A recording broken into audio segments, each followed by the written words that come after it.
And we are live. Hello and welcome everyone to today's Circuit Stream workshop, XR Design Principles and Best Practices. Today, we're going to be learning the different aspects of XR interaction design for the purpose of creating exceptional immersive experiences. We'll also cover the mixed reality spectrum, best practices and patterns in XR design, as well as usability considerations. I'm your host, Brendan, and shortly we'll be joined by your instructor for today, Nociception Donnelly. Yes. Hello, everyone. A couple of our team members, Steph and Dion, in the audience. Before we get into it, I wanted to do a quick audio video check. Please, in the comments, let me know if you can hear me and see me. It would be greatly appreciated. Hey, Bruno. Bruno's here too. Awesome. Hello, everyone. Loud and clear. Loud and clear. Perfect. Okay, awesome. Thank you for the feedback. Also wanted to provide a quick overview of your layout. So next to your presentation screen here, there should be to the right side your comments, questions, and polls tabs. With the comments tab, obviously, we want you to engage with other audience members and team members. Feel free to mention anything in there. With regards to questions, if you have questions during the workshop today, I'll ask you to direct them to the questions tab. That way we know to come back to them during the Q&A section of this workshop. Under the polls tab, I will post a few polls. Would love to kind of gauge the experience of our audience today, as well as eventually get some feedback. I'll post one for now. Just what kind of device do you own or do you use? Would love to hear what everyone's using currently. So check out the polls tab. Just put it out there. So feel free to let us know. In terms of your presentation screen as well, there are notifications. There's a little bell icon at the top of your screen. If those notifications are distracting for you, go ahead and click that bell and you won't hear those notifications any longer. I am currently hosting from Toronto, Ontario, Canada. I would love to hear where everyone else is located today. Yeah, feel free to share where you're joining us from around the world. Calgary, the Texas of Canada, Steph, nice. Houston, the actual Texas, okay, lovely. Paris, Montreal, Miami, Vancouver, holy smokes. Colorado, everywhere, all around. Love it. Well, welcome wherever you're joining us from. Welcome. Happy to have you here. For everyone watching live, I recommend getting cozy and just focusing on digesting the information Nociception is going to be sharing with you. Take notes, listen actively, comment, ask questions, be curious. When you're ready to actually start implementing what we're learning today, leverage the replay. So we'll be sending out the replay shortly after the workshop concludes, and that's your best bet for kind of going at your own pace, making sure that you're able to follow along in a practical way. Today, our agenda looks a little something like this. We'll spend the next 5 to 10 minutes completing an introduction. I want to share with you a little bit more about Circuit Stream, your instructor for today, Nociception, as well as myself. XR design principles and best practices. The main kind of content here today is going to be about 30 to 45 minutes long. Sometimes it goes over, but we will try and keep it concise. We'll wrap up and go over resources for about 5 to 10 minutes before getting to the Q&A at the end. Now we say 5 to 30 minutes, but depending on how many questions are asked, we may go even further. Just to make sure we're getting everybody's questions answered. And again, just another reminder, the recording will be emailed to registrants afterwards. Project files and resources will also be emailed. That's why it's always best approach to work with those materials after the workshop with the replay. So who am I? My name is Brendan Gilbert. I am the education advisor on the Circuit Stream education team. I spent 5 years in finance, actually in investment management. And, when I saw where this kind of technology was going in this industry, the way it was, poised for growth, had to get involved, was also very, very interesting compared to finance, if I'm being honest. Little interesting fact about myself, I'm a competitive rugby player still.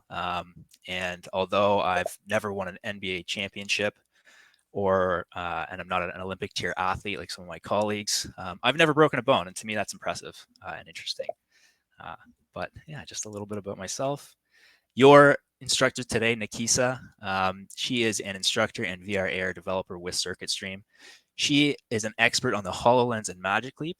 And definitely an interesting fact about her is she is occasionally a performer with the circus, fire breathing actually. So quite intense there. A little bit about CircuitStream. So we're a global team of industry experts passionate about building and educating people to build AR and VR products. So we were formed in 2015 when we identified a demand for education in the growing XR industry. We have team members and instructors all over the world, and our focus is on education, consulting, as well as our enterprise platform, the CircuitStream platform. We are also Unity channel partners and authorized training providers. Our Unity certified instructors have a combined decades of experience in XR development and have achieved the highest level of certification by Unity. We also work with some very large organizations, Walmart, Lockheed Martin, the US Navy, just to name a few. And we work with a range of organizations right down to individual students and learners. Our academic offerings, again, very much focused on delivering a high quality education, consultation, and bits of development here and there as well. But our flagship courses include XR development with Unity. This is a 10-week beginner-friendly course with the next cohorts beginning May 25th and July 6th. Just a great way to learn the fundamentals of XR development. One of our other flagship courses, XR Project Accelerator, is for those intermediate or expert level developers who really want to focus on developing and launching a capstone project. Next cohort for that is starting on May 24th. And then lastly, our interaction design and prototyping for XR. Again, 10 weeks long, 40 hours. All of these courses include one-on-one time with our instructors. And all of them are very much project oriented. So the idea is you will have portfolio pieces you're developing, throughout these courses, which really, go to show your aptitude. We provide one-on-one support and mentorship packages as well. We've seen students and organizations use this from anywhere from extended education as well as, project support or consultation. So definitely an interesting one to ask myself, Steph, or Kyle about. So what we're going to be focusing on today is the impact and potential of XR technologies across multiple industries, the future of user interfaces and experience, the most important principles of UX design for XR, and how to leverage constraints, affordances, and emotional user experiences in XR. So how are we going to be doing that? We're going to be doing that using Unity development engine. So another poll that I wanted to post is publish. On a scale of 0 to 10, how likely are you? Oh no, that's not the one.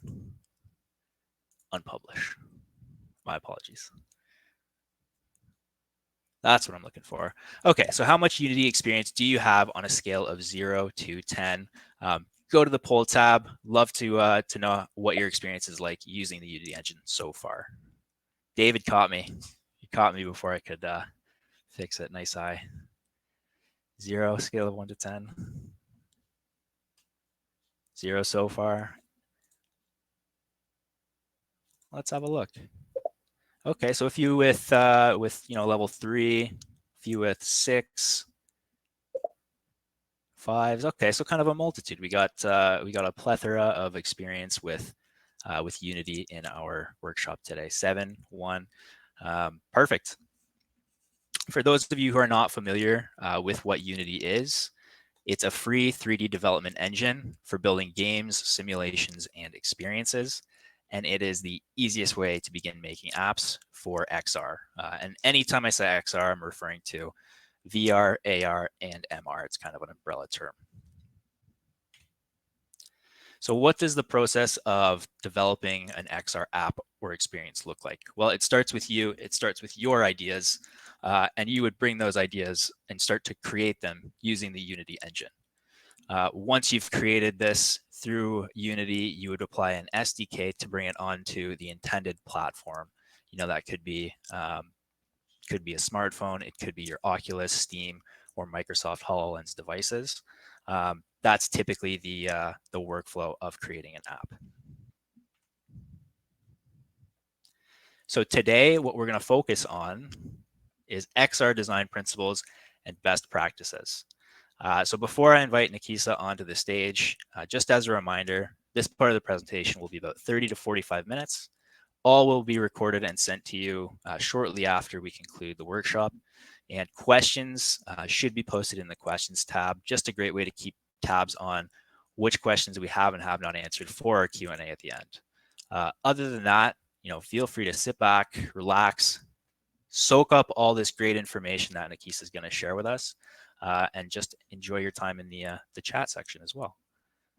So without further ado, there she is. Nikisa, welcome. Hi, guys. How goes it? Going? Pretty good, pretty good. Now, I do have a question for the audience here. How many people are... David! Nice to see you. Your virtual high five. So I have a question for the audience here. How many people do something for their professions that's considered creative? Like set designs or like UI, UX, that sort of thing. Do training, music. Okay, awesome. We got theater. Oh, theater. Oh, theater people are my favorite. We got PowerPoint. Nice.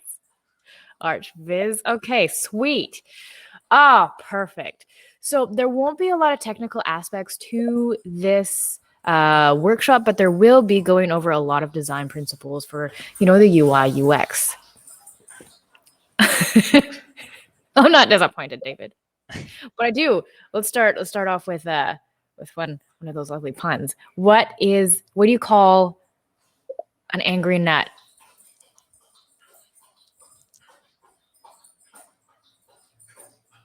Good answers. Good answers. A pistachio. Oh my goodness. On that note, Nikisa, take the stage. I'm going to hop off, and please bring us more of those jokes throughout the presentation. They're much appreciated. Absolutely. Absolutely. So let's get started here. So right now we are going to go over some lovely, lovely design principles. Now, for all of you creatives, this is going to sound really, really familiar. So let's get started. So we can buy headsets, and they're really neat and they're really high quality now. And now we can also do some really cool things with our phones. So why do we talk about these things like they're the same thing? Well, one of the reasons for that is because your phone is basically a nice little supercomputer. So you stick that phone, and this is my lovely little paint drawing. You have your phone in your hand and you can do things with it. And then you stick your phone on your face. That's why. Your Oculus Quest is basically just a phone, a really high-powered phone. So to break it down, we can see, the real world like this. And then we can see the real world with things that you put in it. These are my lovely drawings. Thank you. And then you can also fill your view with the other things. You can fill your entire view with a digital creation of some sort. So when we have these things and we have a very common ground, that common ground that we have is actually your body, is actually your human, because that's what we are going to be designing for. So maybe you want to see like what that IKEA chair looks like in your room. You use your AR, you use your phone, you use your AR. Or maybe you want to like paint your walls a different color and see how that looks. Or maybe you just want to be like surrounded by this beautiful lush forest that you've never seen before. So this is all part of what's called the reality reality virtuality continuum. And this is described by Milgram and people in 1994. So what this is describing is it's basically describing things that are all on the spectrum. We have a real environment, which we see things, and then we have, augmented reality. I know, 1994. Fun fact, though, one of the first VR headsets was created by Sega. It was like way back in the 80s. I think it was like a Superboy or something. This is giant. It was wild. So we have virtual reality, and then we have augmented virtuality, and you're completely in virtual environment. So this is where we have the term extended reality or mixed reality. So what does that actually mean? Let's look at what the spectrum or the XR spectrum is actually describing things. There's two terms that we use. We use something called immersion. And immersion is basically the degree to which your senses are presented with substituted information. So by substituted information, we mean like sounds, we mean color, we mean feeling, we mean, well, maybe not smell so much, but there is a Kickstarter for that.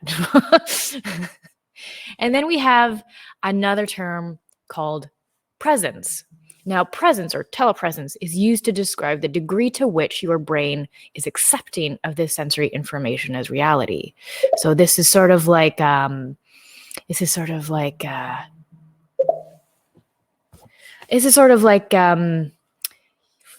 kind of fooling someone's experience to thinking that like that blend of reality and virtual reality is sort of blurred there. So let's look at the term XR. Oh, the Dreamcast. Oh, the Dreamcast was amazing. Fun fact about the Dreamcast. It was one of the first consoles to actually have a web browser in it. Dreamcast was one of my favorite. So you'll hear this term XR. So XR was made by some Kronos group, and it was created by, adding the V and the A and the R, and the X also served as like a fill in the blank. So we have VR, and then we have AR, and then we have, MR. So with smartphones and all these computers, we have access to the internet and basically to all of human knowledge, or anti-knowledge, and the headset can show you basically anything that you can imagine. So you can think of all the use cases for that. So let's take a look at what we have right now that's common in our daily lives. Right now,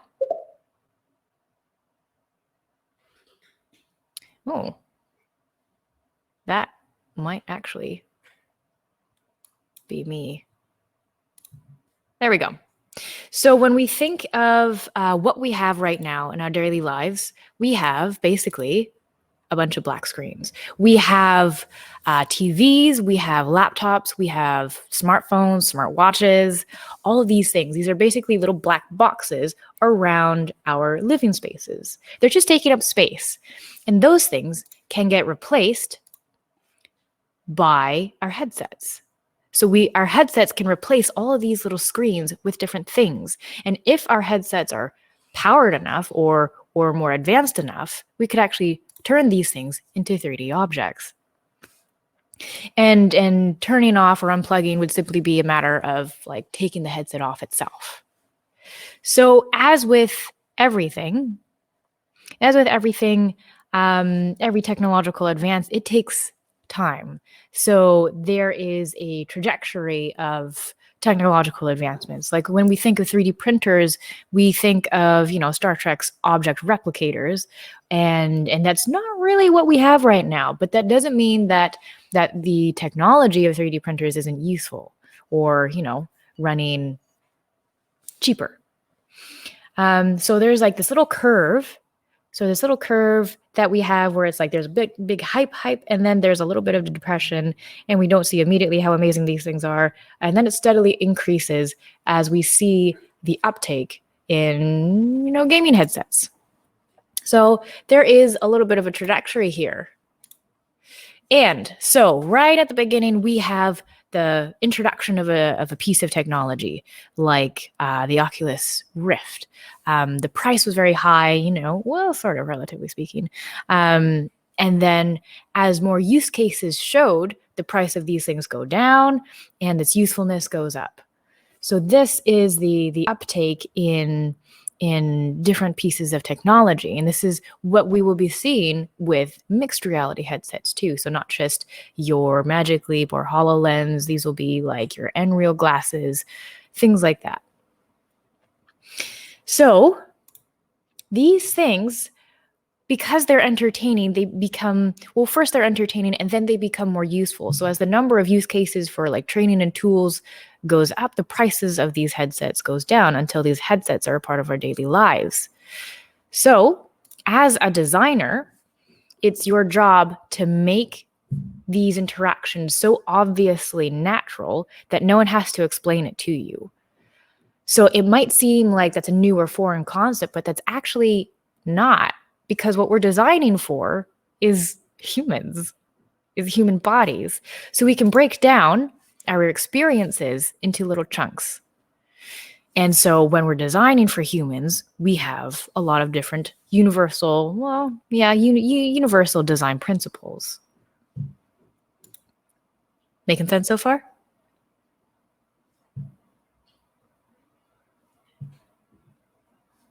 Cool. So there are some pretty universal ways in how we interpret like shapes and colors and sounds. So for example, like this, we have a shape right here and it's kind of smooth and it's great. And then we have a nice jagged shape over here and then this shape right here. So this one feels kind of messy, right? And this one feels like a little messy, but this one is like pretty calm, calm and collected and to the point. So these are shapes. This is how we can influence some of these things or influence how to guide someone's experience. And then we also have color. Like a yellow living room feels much different than like a blue living room here. So like a yellow living room is like really bright, really happy, kind of obnoxious, and like, even though I like the color yellow.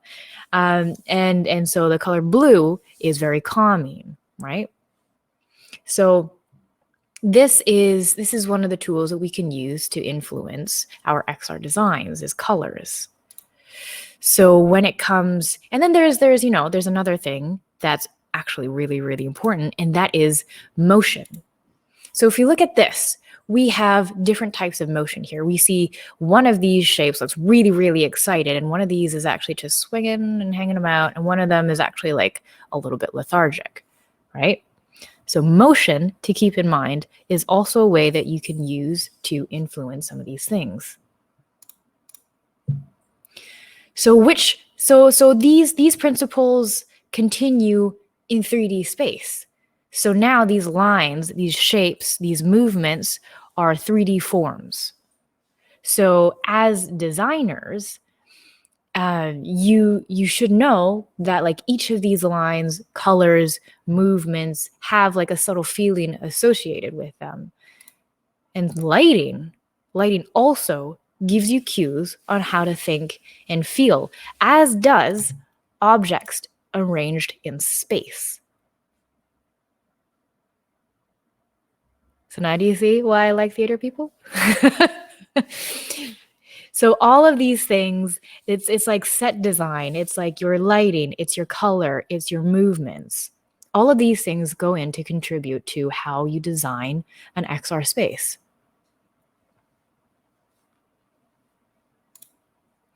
So we actually have several senses that we can design for. So we have sight, hearing, smell, not so much. Taste, let's actually not get into taste in VR. That feels weird. But touch for haptics and temperature, possibly balance, proprioception, all these things. We have all of these senses that we can design for. For example,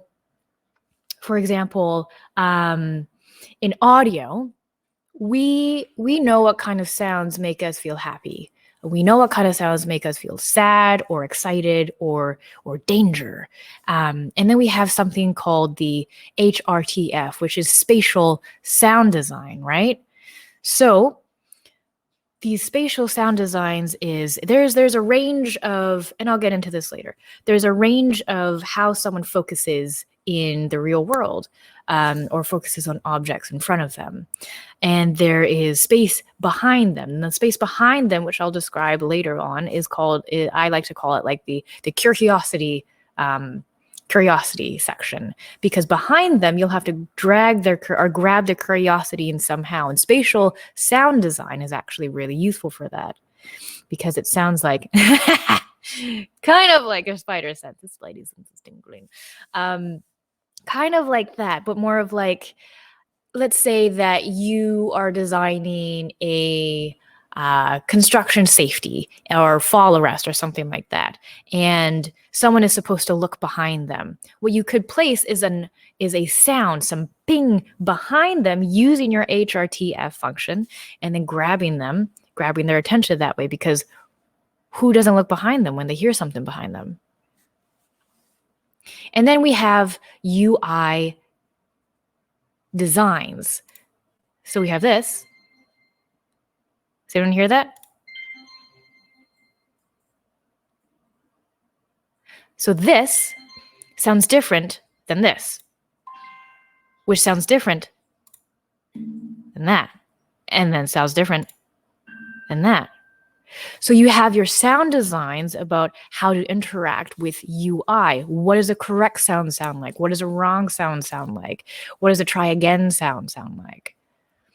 All of these designs go into, your 3D space and your designing of your experience. And then we have, haptics. Haptics is something other than like controller vibrations. And so when you touch something with your controller like this, it'll vibrate a little bit, and depending on car screams at you. Don't drive like a dick. Just kidding. So when you have haptics with your controllers, they can vibrate, or maybe they want to vibrate as you get closer to an object. Exactly. Maybe you have one of those Tesla suits that, applies pressure to where you are in space. So we have haptics. Now, haptics gets a little interesting when we're not using these controllers anymore, where we can't actually touch things. So this is for hand tracking, whether that's in your Oculus Quest or with the HoloLens.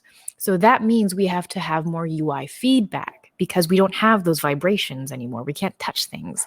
So what are you going to rely on? You're going to rely on sight and sound and color and movement, all of those design principles. So another interesting sense that you can design for is this thing called proprioception.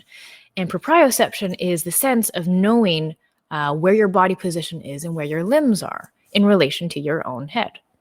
So there's been a number of studies where if someone stands in like one of those power positions, they'll feel more confident, right?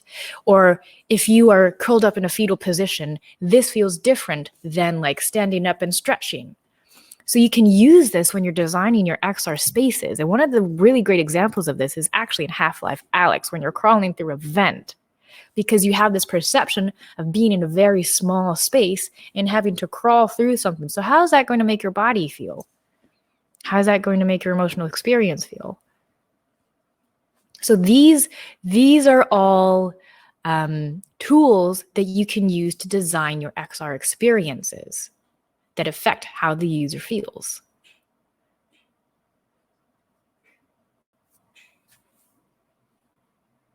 Make sense so far?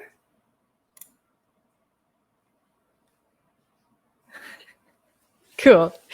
So when you think about the different positions that are about experience design, like maybe you have like interior designers, maybe you have like architects, maybe you have fashion designers or automotive designers or product designers.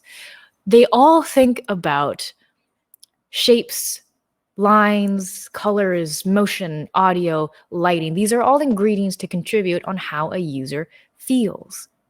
So when it comes to UI UX, it's actually counterintuitive because we have to design to get as much information across as possible with very little feeling that don't contribute to how a user feels. So for example, let's take typography. The sign on the left sounds and feels much different than the sign on the right. I will always find you, or I will always find you, you know? So typography is a very good example of how we can contribute to a user's experience and how we can Exactly, like your old newspaper cutouts. So typography is actually very useful. And one of the greatest examples of typography that has very little emotional experience is actually traffic signs. So traffic signs are an example of getting as much information across as possible without any emotional experience. You think of the typography of Helvetica. Helvetica was designed so that there's very little emotion in it, and it's just straight text, and that's it.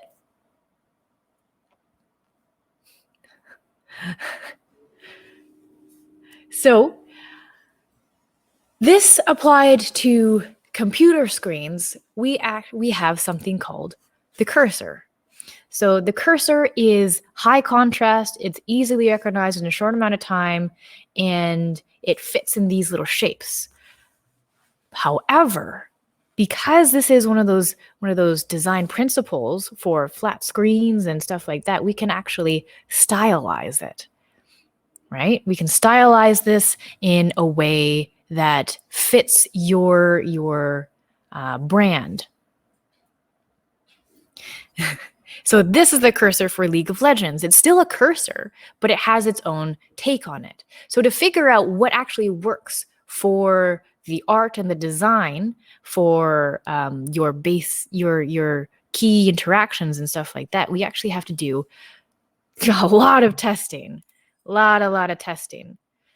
So it's a matter of finding the fastest and most accurate way to communicate concepts so that we can have the same different types of text input. And one of the best ways that we can see this is actually in using keyboards. So here we have an example of how to use the same sort of concept, but in different ways and different designs. One almost looks like a xylophone, and the other is just, straight point and click. So you have to test these things over and over and over again to figure out which one works best for your design. So if you take a look at something like teleportation, we have budget cuts. Budget cuts is a really good example of, modifying your teleportation or your cursor and then fitting it into the art design of your game or your app or your experience. So in this instance, we have a teleportation device, which you can throw and teleport there, and it actually harkens back to the Unreal Tournament. Fun fact. And then we have, Steam VR with its own teleportation system. Budget cuts. Budget cuts is actually super cool. Portal is another great example of using teleportation and designing it in a way that gets as much information to you as possible while also fitting its art constraints. So with Steam VR, we have that nice little curve, and it's really informative of where you are going, what the location you will be in, and whether or not you are in your bounds. So this curved line is better than a straight line because you won't go as far, or you won't go out of your bounds, and you can go up steps without any sort of confusion. So similar to how a mouse cursor or mouse cursor designers might tweak aspects of a mouse cursor while still keeping its core. So when you're designing a more unbranded system, you got to break it down into its most basic parts. That's basically it. You have a line, and then you have a little, area there. You have a little area that indicates where you would be going. So to come up with, to come up with your feeling, you reduce it down to its most minimalistic parts so that it's only the elements necessary so that we can reduce something called a cognitive load. So by following design guides of other professions, we can make simple, clear components of interaction for spatial computation. And one of the ways we can do this is actually with wireframing. And so the equivalent of this is actually gray boxing.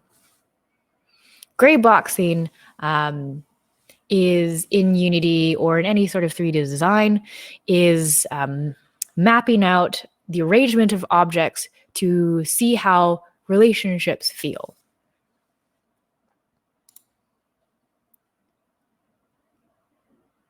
This is an example. This is ProBuilder. ProBuilder is a really interesting, a really powerful tool in Unity that you can use to quickly, gray box a level. So you can place information somewhere. You can have someone sitting down and place things either before or after or wherever they are in space to see how things feel. And this is the process of gray boxing.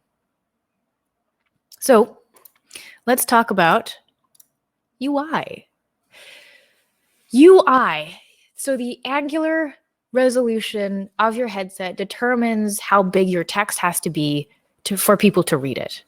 And the size of interactable things like your buttons or text, the size of those things depends on your input method. So that is your head tracking, that's your hand tracking or controller tracking or eye tracking. All of these things have slightly different accuracy. So less accuracy means your hit areas need to be bigger.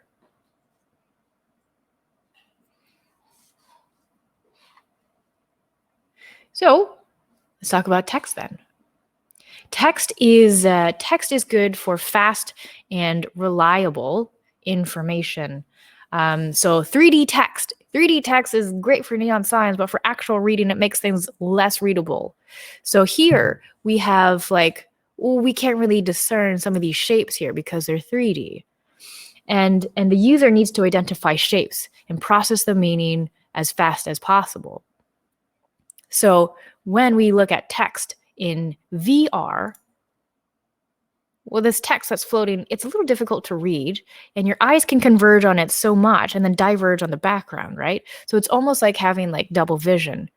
So that sort of concept and why this is a little bit difficult to see is also why light up displays on car windshields never really took off, because we can only focus on texts that are in front of us and then defocus on the background. And we don't really want to defocus on the background when we're driving. So when it comes to UI and text, you want to make sure that there's always a background behind that. Right? This makes things easier to read, especially when one of the backgrounds is something else.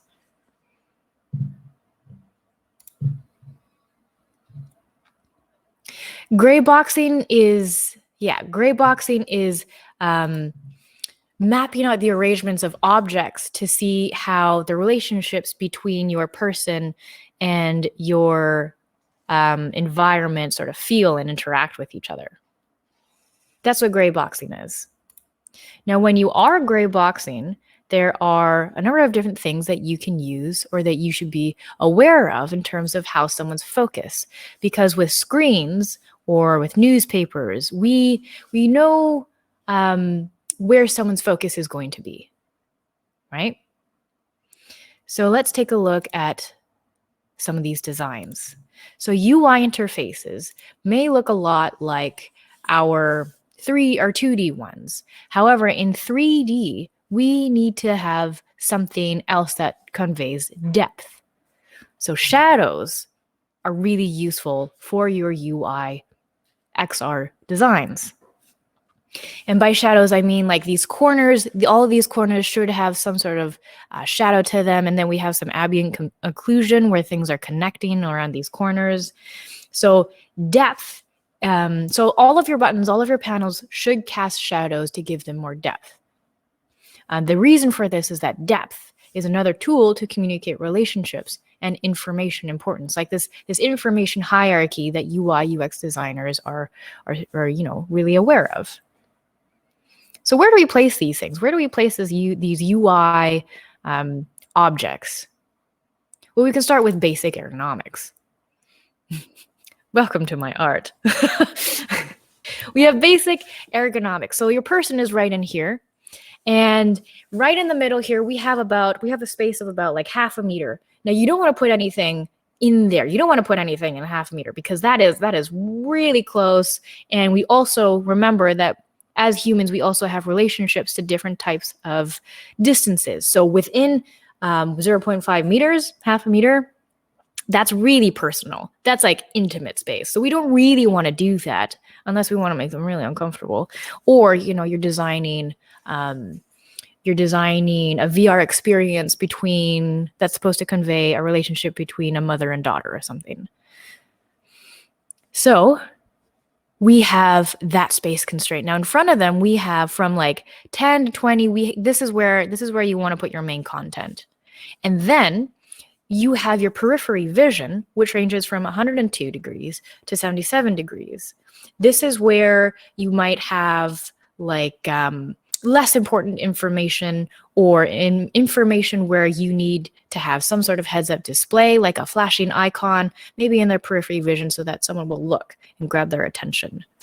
Or, sound. And then behind you, you have your curiosity zone. Your curiosity zone is like, behind you. So you need to grab their curiosity so that they will turn around. And then they can focus on something. So in the same way that the composition of other mediums of information hierarchy describes composition like newspapers or websites, they're laid out considering how the eye moves across the page. From an XR point of view, we have to consider what someone's information focus is going to be. So let's say this black circle, this is your focus. So the most important information that you want to put for your user has to be like in the middle right here. This is the most important. And then to the side, this is your secondary important information. You'd think that it would be up and down and not down and up, but it's actually down and up. After the sides, we actually place priority on the bottom. And this would be like other types of information. And then we also have your up information there. Now here, this type of information, which is the last part that someone looks to grab information from, is actually either on their controllers or their body. So this is useful for when we have like a tool that doesn't need to be front and center all the time. So when we're designing for our XR spaces, we should consider how someone focuses on objects in front of them. So again, when I mentioned like gazing at things, where we gaze at things also describes and creates relationships. If we're gazing at things below our eye level, that makes us feel like we are more in charge of things. That makes us feel like we are more in control of things. So as opposed to things that are above us, which, we would be subject to. So information like the weather or time, because we can't control that, I would put that somewhere above the eye level. So all of these things, and then, I've mentioned the proximity relationship where things closer to you are intimate, and then things a little bit farther, that would be personal space, and then a little bit farther, that would be social, and then a little bit farther, even farther than that, would be public space. So using that sort of distance relationship, we can also use to design our XR experiences. So just like theater, where we have lighting and rhythm, and then you have composition, and then XR, you have haptics. These are all tools for designing interfaces in the XR headset. So guiding people into that feeling or goal is what a designer is supposed to do. Making sense so far? So let's say that we have like a scene in here, and the scene is, you're in a scene, and we have someone, and they're supposed to be curious about something. So how are you going to invoke that curiosity? Well, you have something that's, behind a little chair. And then I didn't have time to draw this because my pencil ran out. But anyways, you could have light in here that sort of reflects off of here. So then someone is entering the space and they feel like, ooh, what's there? What's that? And so let's imagine that we have like Daenerys, and Daenerys is in a really tense conversation with I don't know why it's Game of Thrones in my head. But she's like having a really intense conversation with what's his name? Jorah. And they're supposed to feel like they're at opposite dispositions, right? So the set designer might choose pieces and decorate it in a way to represent that. And then your lighting director might want to cast shadows across their faces to depict conflict. So every role, from writing to colors, come together to create this emotional space. So when you're designing storytelling for the XR space, you also want your user to feel inquisitive like this, and maybe you choose a layout that promotes that, like, hiding something behind something, or it's just out of sight. So when it comes to UI, though, UI is actually a matter of removing that emotion and keeping it simple and concise while having the tools available to you for those nice little design sparks that incite curiosity. So the art is more to serve of the branding of the app or company or client. So when you are prototyping these things, it doesn't have to be functional. You can just make it work. You can just be the Wizard of Oz behind the curtains that's making everything work, or that makes everything flow. So when you're prototyping, it doesn't have to be perfect. It just needs to get the point across. And then there's also something that you have to consider too. There's something that you need to make sure that you're designing for accessibility. So if you're using hand tracking accounts for if you are not wearing gloves, or maybe if you have lost a finger of something. So you have to design for that, because as technology is becoming more spatially aware, it's also becoming more aware of your body. We have to design and account for all the different types of human bodies that are out there. Or maybe you're using eye tracking, and this accounts for different eye convergence or alternative input and output. So maybe because eye tracking is one of the main focuses of your app, that you account for people who have an astigmatism, so their eyes don't converge in a way that's normally converging. So you have to make sure that your app is accessible to that.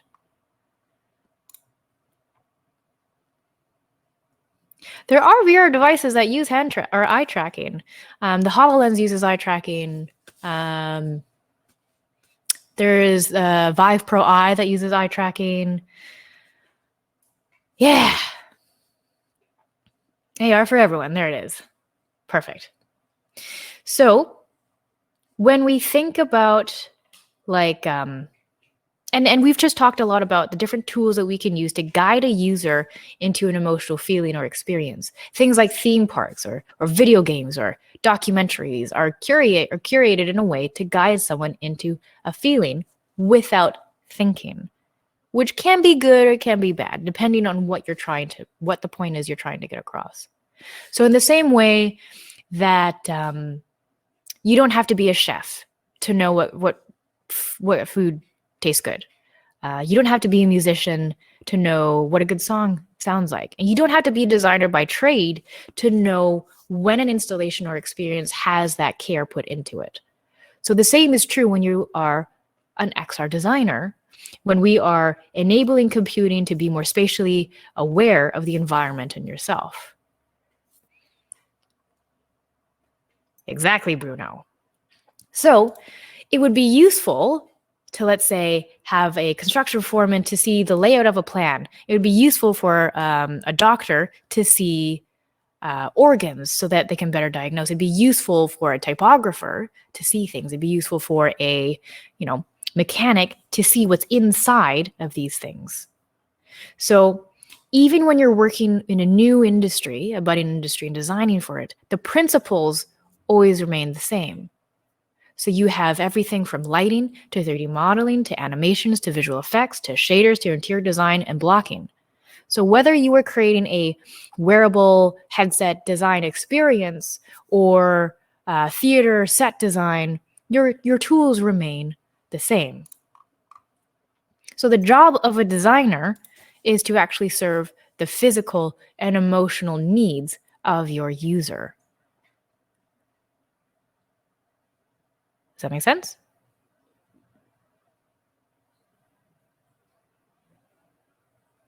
Awesome. And that is the job of your designer. So now that you have all of these tools, you have shapes, you have color, you have animations, you have motion, you have lighting, all and set design, all of these things go in to contribute your overarching XR design. So if you're curious to know more, CircuitStream is releasing a XR design course, and I think Brendan can speak more about that.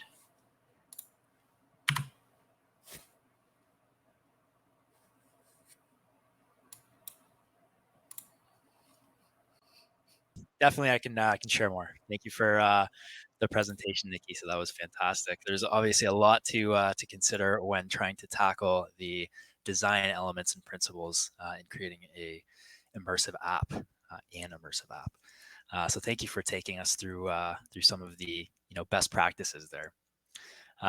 Let me get my screen shared here.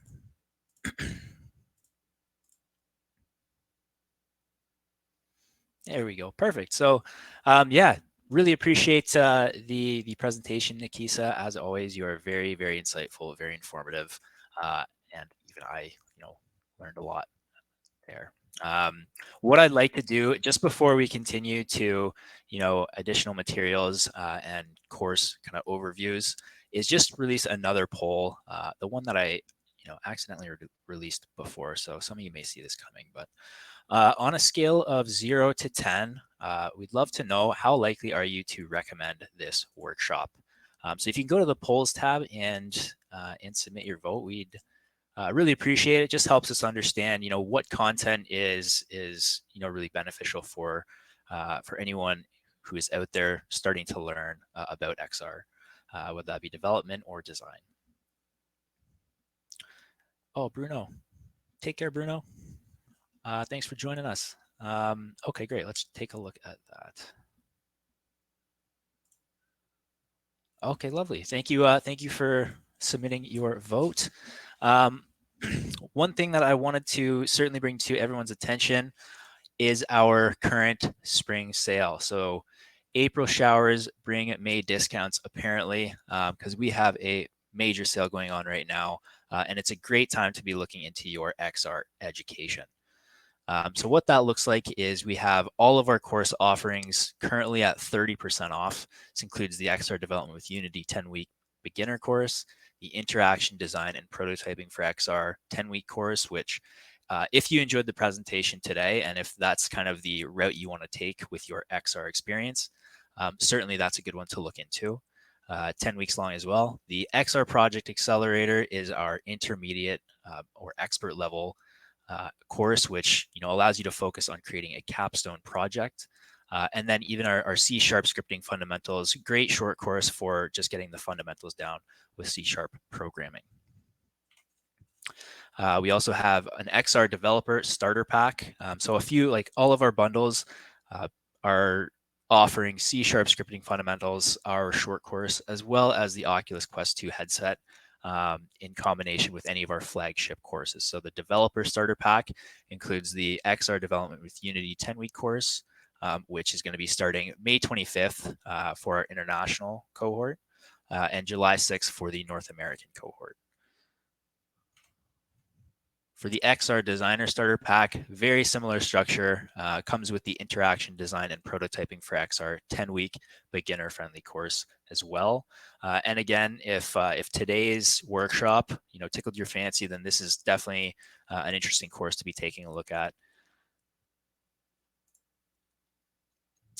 The Advanced Accelerator Pack, as mentioned, the Accelerator course is for any folks who are looking to create a capstone project right from the prototyping stage to, ideally, depending on scale, your launching stage.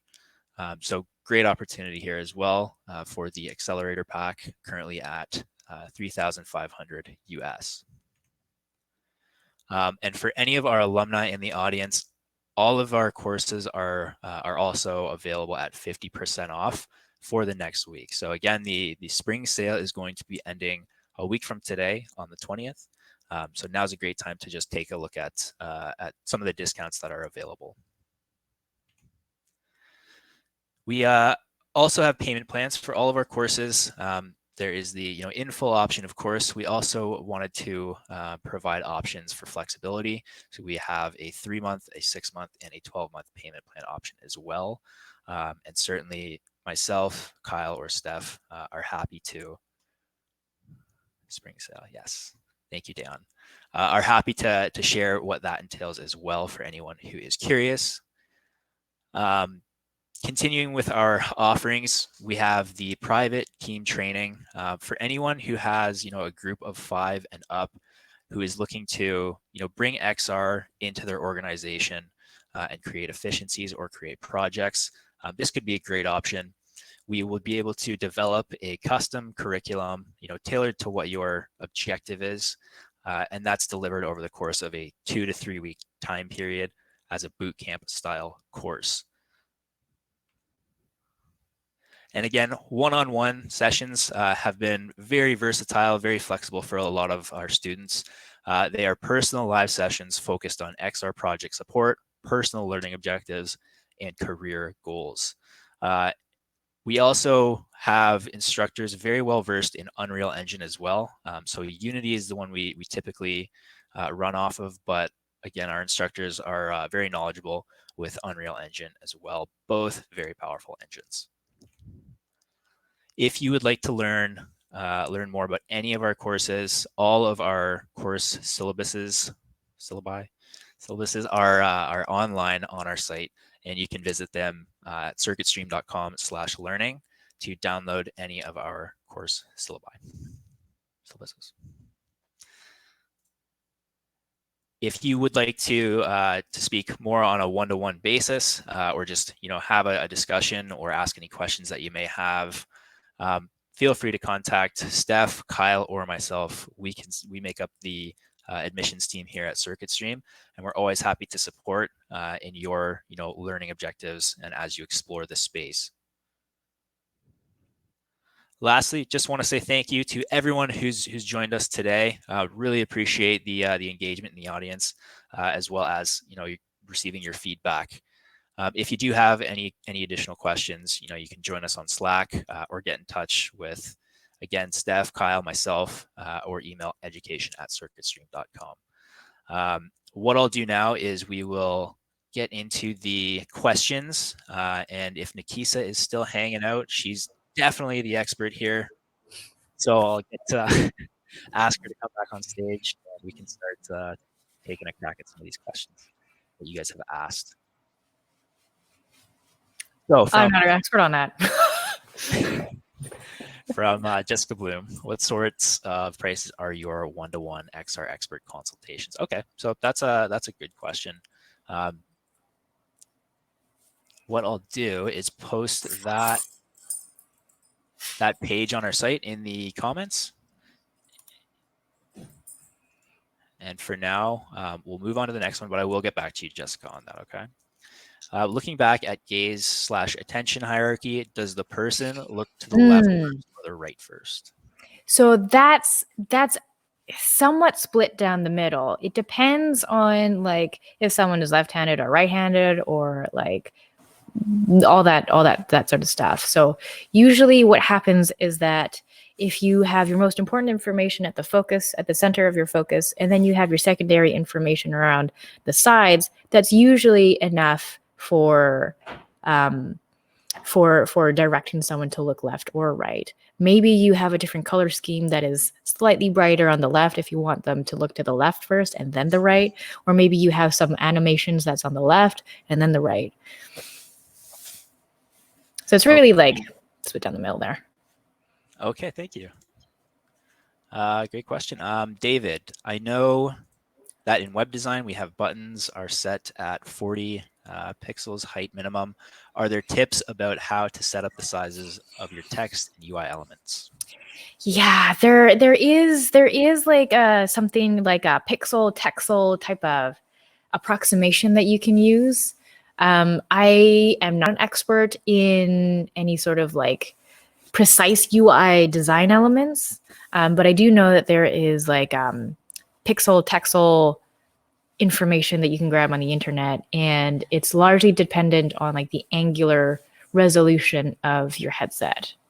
And that sort of decides like the size of your pixels, or not pixels, but your text. Okay, lovely. Great question, David. Another one from David. And actually, just before we move on to that one, Jessica, I did post the one-on-one session link that has all the information for our one-on-one mentorship and support program there. So feel free to check that out on our site. Back to David's question. At what points UX testing is implemented in the project workflow? Okay. Ooh, good question. Good question. So when you should be testing your UI is maybe after you've done like your wireframe. Now your wireframe it's completely bare bones. It's your minimalistic type of thing. And to test that is to test with like once you have that down and you have that sort of like gray boxed around, then you can test sort of like how that feels to a user. And do be aware that when you are wireframing your UI elements, that these are, tested with someone that like you trust, and it's not going to like, why is it black and white? That sort of thing. Because some people won't understand that like this isn't the final product. This is just to test your how your UI looks and feels. Okay, perfect. Question from Jamie Van, referring back to colors and how they make us feel. Are there neutral colors that can be used for general UI? Yeah, absolutely. And this is all part of like color theory and all that stuff, and how colors like influence our emotional states. Probably just like earth tones or something like that, like taupe. You can look more into color theory about what that feels like. And maybe even like pairing the opposite color spectrums in something like that. If you want to know more about like neutral colors and how that makes us feel, ask a fashion designer. Designers are everywhere, and you can use it in your XR experiences. Perfect. Based on all the white walls I have, I'm not the person to ask. So appreciate the answer, Nikisa. Question from. Sorry, go ahead. Well, I had a question for you guys. What do you get when you Google "How Soldiers March"? Let's see what our audience can come up with here. What do you get?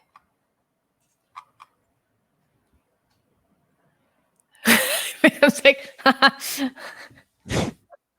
you get information.